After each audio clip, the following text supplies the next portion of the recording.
ఎర్రపల్లెలో ఉన్న ఓటర్లందరూ నల్లపురెడ్డిపల్లెకి పోయి ఓటేయాలా?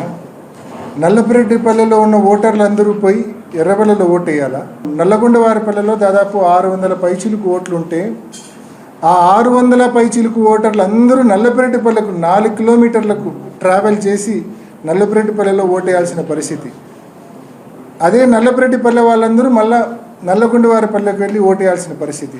ఆ 4 కిలోమీటర్లలో ఈ మధ్యనే మనం చూసినాం, నల్లగొండవారిపల్లెలో హత్యాయత్నం ఏ స్థాయిలో జరిగిందో, కార్లు ఎలా ధ్వంసం చేశారో, మనుషుల తలకాయలు బోలుగొట్టే ప్రయత్నం ఎలా జరిగిందో ఇవన్నీ మనం చూసినాం.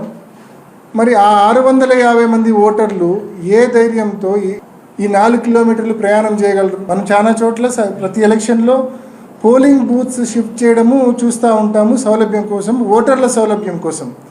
కానీ ఇది రివర్స్. పోలింగ్ బూత్లు అలానే ఉన్నాయి అన్ని ఊర్లలో, కానీ ఓటర్లను షిఫ్ట్ చేసినారు. నల్లగొండవారిపల్లె ఓటర్లందరినీ నల్లపురెడ్డిపల్లెకి షిఫ్ట్ చేసినారు. నల్లపురెడ్డిపల్లె ఓటర్లందరినీ కొందరిని ఎర్రపల్లెకి షిఫ్ట్ చేసినారు, కొందరినేమో నల్లగొండవారిపల్లెకి షిఫ్ట్ చేసినారు. మరి ఎందుకు చేశారనేది ఇంకా ఆలోచన చేస్తే కన్నా కేవలం పోలింగ్ శాతం తగ్గించాలా? 4 కిలోమీటర్లు నిజంగా సేఫ్గా వచ్చే పరిస్థితులు ఇవాళ లేవు కాబట్టి చాలామంది ఓటు వేయడానికి రాకపోవచ్చు.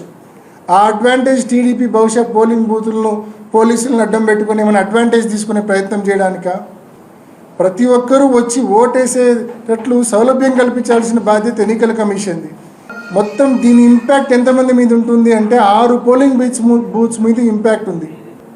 అంటే 3900 ఓట్ల మీద ఉంది.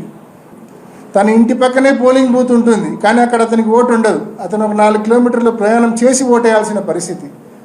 ఇంత అధ్వానంగా అనెక్షర్ 7 రిలీజ్ చేయడము, ఓటర్ లిస్ట్ రిలీజ్ చేయడం అనేది ఎంత అన్యాయం అనేది ఒక్కసారి ప్రతి ఒక్కరు ఆలోచించారు. ఇప్పటికే ఇష్టం వచ్చినట్టు బైండ్ ఓవర్లు చేస్తూ ఉన్నారు మా కార్యకర్తలను.